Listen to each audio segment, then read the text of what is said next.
Hi, this is Art coming to you from OFC 2026, and I'm standing in front of the Senko booth with Eric Snow, fellow for GlobalFoundries. Welcome, Eric. Hey, good afternoon. It's great to see you.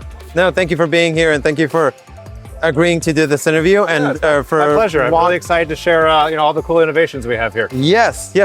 So let's dive into this really quick.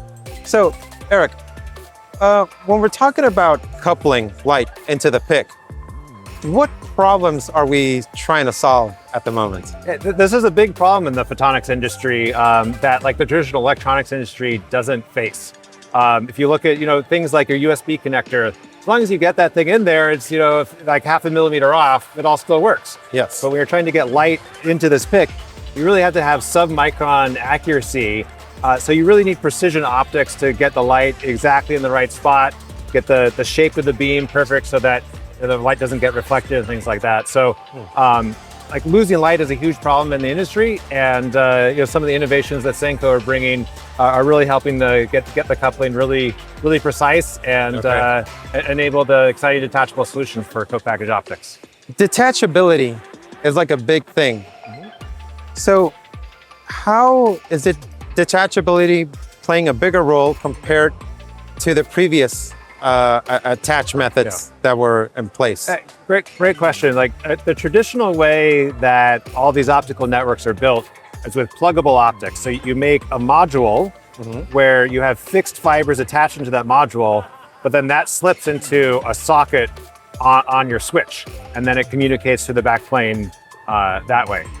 And then when something goes bad, it's really easy. You take the thing out and you put a new pluggable module in to replace it. And that's what we are always used to. Like, oh, hey, my charger went bad. You replace the charger. You don't need to buy an entire new phone as well. But when we start to go from pluggable transceivers to co-packaged optics, where we've now built this chip and it's soldered down on a board, you no longer have the option of just taking out and throwing away the bad part.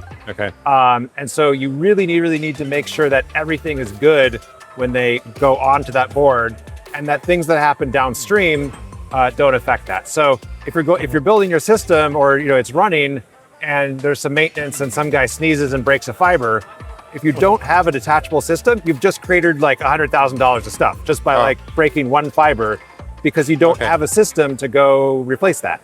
And so what Senko's bringing with its seat and its detachable FAUs is really the ability to test things before they go on board, make sure they're good.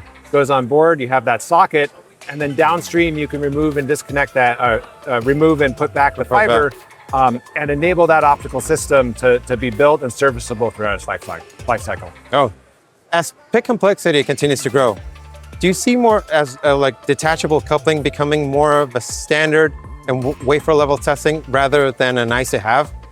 Yeah, that's a great question. It's really amazing how much the PIC complexity has grown. Yes. The traditional pluggables are 4 channels, 8 channels. You have a few lasers, you have a few modulators.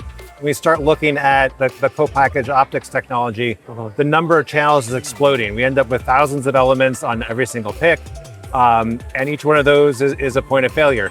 And then the wafer goes downstream and starts to get other parts assembled on it. So pulling that learning early and being able to do the test at wafer is critically important, so that you're not adding value onto bad die. So you want to figure it out as soon as possible whether something is good or bad, and then ink that out, just like it's showing in the pictures back here. Very, very convenient to have that for a little demo. Yes. That pulling forward of the knowledge and figuring out whether the PIC is good or not is really key. And if the fibers are permanently attached, you start to lose some of that ability. So being able to do the detachable fibers as it goes from 4 to 8, as we see in pluggables, to 32, 64, I think the sky's really going to be the limit in terms of what the vendors are coming up with for the requirements. Absolutely, the detachability is really key, and we got to pull all that learning forward and do the test of wafer. So Eric, it was a pleasure having you here at the booth. And thank you so much for having me. I'm really excited what Senko's bringing to the table and the advances that we're making together. I really appreciate you having me here. No, thank you, Eric.